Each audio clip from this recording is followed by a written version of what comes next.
Wassalatu wassalamu ala rasulillah wa ala alihi wa sahbihi wa mawalah. La hawla wa la quwata illa billah, amma ba'd. Ikhwatul iman, hadirin jamaah salat zuhur rahimakumullah. Wabil khusus anak-anak siswa-siswi Madrasah Sanawiyah dan Aliyah Yapis. Kita bersyukur kepada Allah bahwa pada hari ini masih diberi kesempatan dengan suasana dan situasi yang baik, sehingga kita bisa melaksanakan berbagai macam aktivitas, wabil khusus sholat zuhur berjamaah. Mudah-mudahan sholat ini membuat kita menjadi orang-orang yang lebih baik. Amin. Dan dirahmati oleh Allah Subhanahu wa Ta'ala. Salawat dan salam kita curahkan kepada beliau Nabiullah Muhammad sallallahu alaihi wasallam, sosok yang telah memberikan keteladanan baik buat kita semua. Amin ya rabbal alamin. Ikhwatul iman, hadirin rahimakumullah. Taujih atau tausiah, arahan ataupun juga nasihat yang disampaikan oleh para asatidz untuk kita semua ini adalah kewajiban.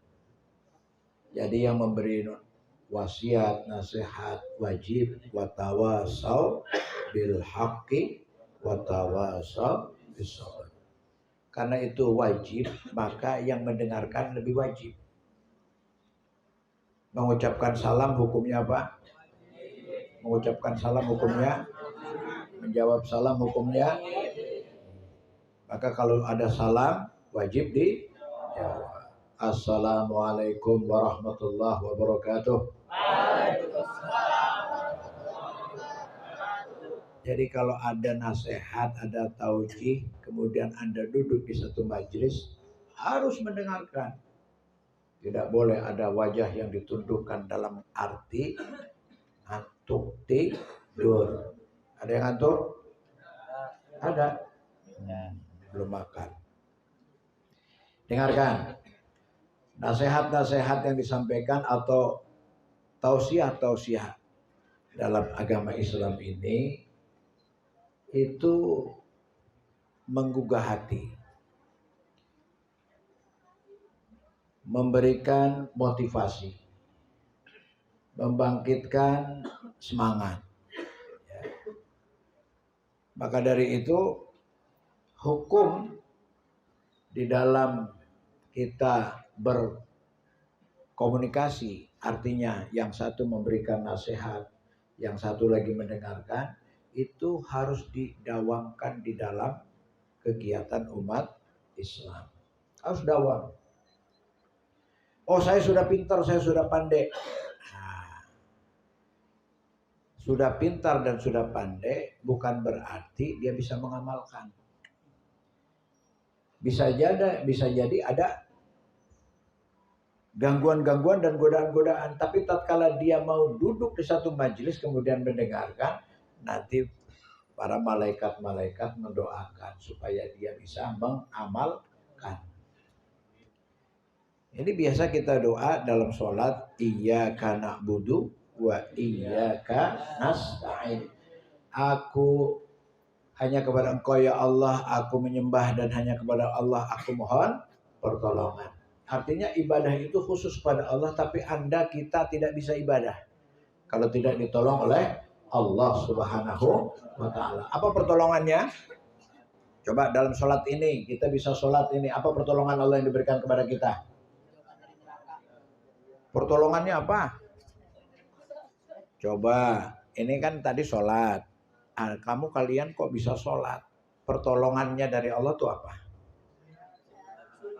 Hah? Yang pertama apa? Sehat. Apalagi? Iya, ya sehat itu. Ya. Sehat, punya tenaga, waras, ya kan, nggak gila. Coba kalau gila, disuruh sholat mau nggak? Makanya tadi ada anak Yapis yang kabur, lagi kenapa dia? Lagi gila.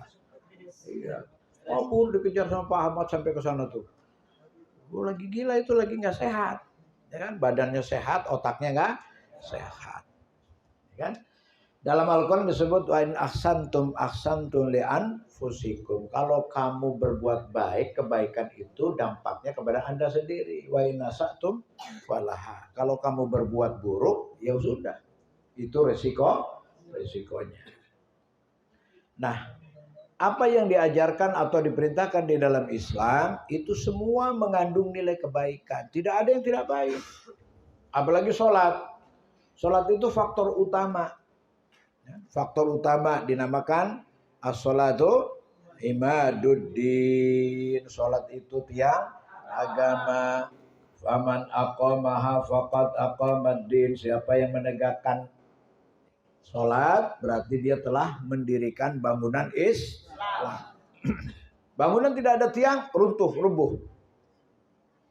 Makanya dijanjikan fadilah sholat, fadilah keutamaan sholat itu luar biasa banyak sekali. Di antaranya yang populer, as-sholat tanha anil fahsyai wal munkar. Sholat itu bisa mencegah Anda, kita semua daripada perbuatan keji dan munkar. Jadi kita jadi orang benar ini kalau nggak sholat. Ya. Jadi orang benar ini kita karena sholat. Kalau tidak sholat belum tentu menjadi orang baik, apalagi orang yang mengajak kepada orang lain kebaikan. Itu fadilahnya luar biasa. Maka kalau diperintahkan sholat, jangan kemudian gitu. Kita cari alasan untuk ke sana, untuk ke sini, masya Allah. Padahal berapa lama waktu dalam sholat ini? Hanya sedikit, hanya sebentar. Tapi kenapa tidak menjadi prioritas? Orang-orang soleh itu intidhar li waktu sholat. Orang-orang soleh itu justru malah sebelum datang waktu sholat dia sudah intidhar, menunggu. Oh bentar lagi sholat. Ya. Yang lagi sibuk dengan Grabnya, wah bentar lagi sholat. Segera mendekat ke masjid. Kan? Yang sekolah juga begitu. Ini maaf kata nih Bapak dan Ibu guru. Ya. Sholat itu lebih penting. Yayasan di sini Anda pintar matematika kayak apa nggak diakuin kalau ibadahnya nggak. Betul nggak? Benar. Nih, kita udah tanya sama Pak Kiai. Kalau Abah malah nggak meluluskan Anda yang anak yang tidak sholat. Cuma Abah bukan guru sih. Ya. Gurunya jangan mau disuap-suap ya. Oh nggak perlu disuap. Iya udah bisa nyuap sendiri. Iya. Jadi kalau anak ini nggak sholat.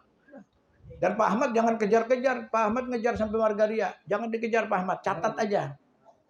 Ya, catat aja Pak Ahmad. Jangan dikejar Pak Ahmad mengejar tadi pakai motor sampai ke Margaria. Margaria situ. Ya kan? Insyaallah. Catat nih, yang nanti meninggalkan sholat, ya kan? Catat 3 kali meninggalkan sholat di apa itu? Deportasi. Dideportasi. Ya. Iya, panggil orang tuanya, suruh pindah sana ke sekolahan yang enggak sholat. Mau begitu? Naudzubillah. Kita sabar, Masya Allah. Kalau enggak ingat bagaimana Nabi berpikir tentang umat, Masya Allah, capek. Cuma ya maaf kata nih, kamu anak Yapis, coba jadi anak soleh. Anak yang nurut, anak yang baik, anak yang punya orientasi masa depan dengan kebaikan. Masya Allah. Ya. Ini ke depan ini Dajjal yang turun. Sekarang kan baru si itu. Ya. Siapa sih? Sekarang yang turun. Ya, iya. Bentar lagi Dajjal nih Dajjal. Ya kan? Sekarang kaki tangan Dajjal sudah berkeliaran di mana-mana. Kan rangsangan godaan Dajjal itu Masya Allah luar biasa berat tantangannya. Jangan sampai Anda terperangkap dalam godaan-godaan setan. Nah sholat ini sholat Masya Allah, bentengnya sholat. Akhir dari semuanya itu sholat. Makanya Rasulullah SAW mewanti-wanti kepada kita ya sampai beliau menjelang ajal, ummati as-sholah, umatku ya Allah, sholat ya Allah, sholat. Kan? Gitu. Nah maka dari itu kan ada skala prioritas yang harus jadi mindset. Mindset itu pemikiran, program. Ya kan? Sholat itulah kemudian yang membukakan kepada Anda itu fikroh, pemikiran kepada kebaikan yang lain. Orang yang tekun sholatnya bagus, sholat tempo hari sudah saya sampaikan ya, 3 karakter sholat. 3 karakter sholat apa? Yang pertama hafizun, kemudian daimun, kemudian khasyi'un. Jaga tuh sholat, jangan sampai tidak. Kemudian continue tuh sholatnya, daimun, continue, jangan sampai bolong-bolong. Kan? Yang nggak sholat subuh tadi pagi siapa? Angkat tangan, angkat tangan. Abah kasih duit ntar. Yang nggak sholat subuh. Oh, kamu nggak sholat subuh? Angkat tangan yang tinggi, yang tinggi, yang tinggi, yang tinggi, yang tinggi. Di sini, sana nggak ada. Yang nggak sholat subuh.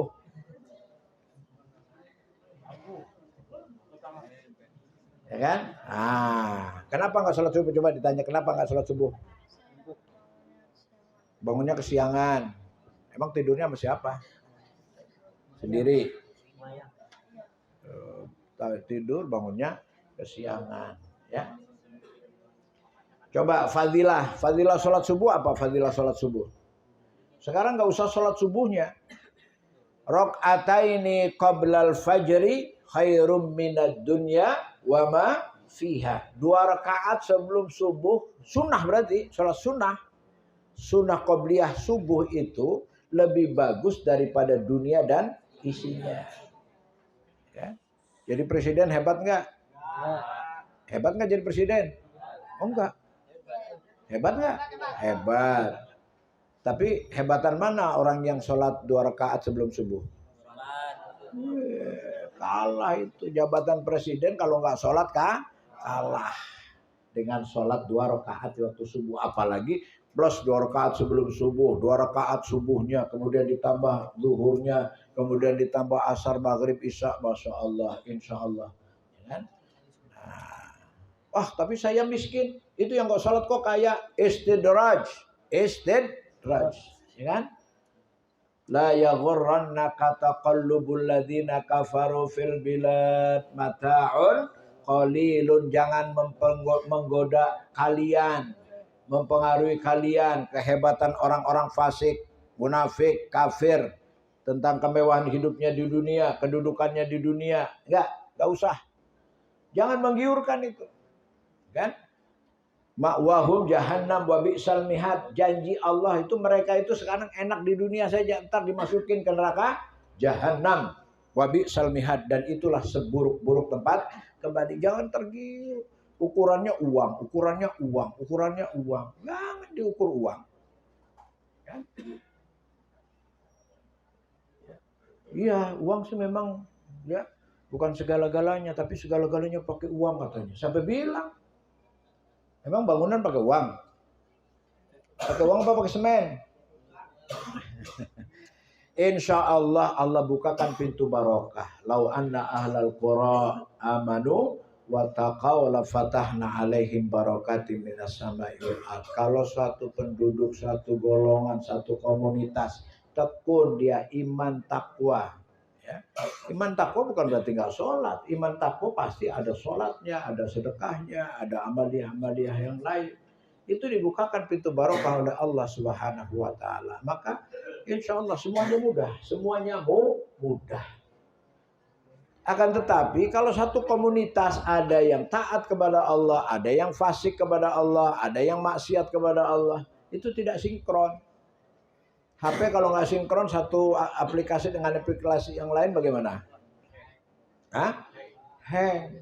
HP kalau nggak sinkron aplikasi ini dengan aplikasi ini, kira-kira bisa dipakai nggak? Iya. Nah, maka dari itu harus disinkronkan, ya kan? Anaknya sudah pada ke masjid, umpamanya, gurunya rileks, apalagi ada yang nggak turun sholat jamaah, ya kan? Catat juga itu. Catat aja lah. Sekali, 2 kali, 3 kali, ya. Insya Allah nggak malu, ya kan? Kemudian bahasanya begini lagi, Ustaz Hamidan nggak tegas sih, nggak tegas katanya. Abah nggak tegas. Tegas nggak sih Abah? Tegas. Tegas, ya kan? Masya Allah, ya. Justru ini pendekatan persuasif. Ayo sama-sama membangun kesadaran. Nyadar yuk bareng-bareng kita taat sama Allah, ya kan? Mudah-mudahan dengan taat sama Allah, Allah bukakan pintu rahmat, Allah bukakan pintu barokah, Allah bukakan pintu maghfirah, dan Allah berikan kesuksesan kepada kita semua insya Allah. Subhanaka Allahumma wa bihamdika asyhadu an la ilaha illa anta astaghfiruka wa atubu ilaik. Assalamualaikum warahmatullahi wabarakatuh. Waalaikumsalam.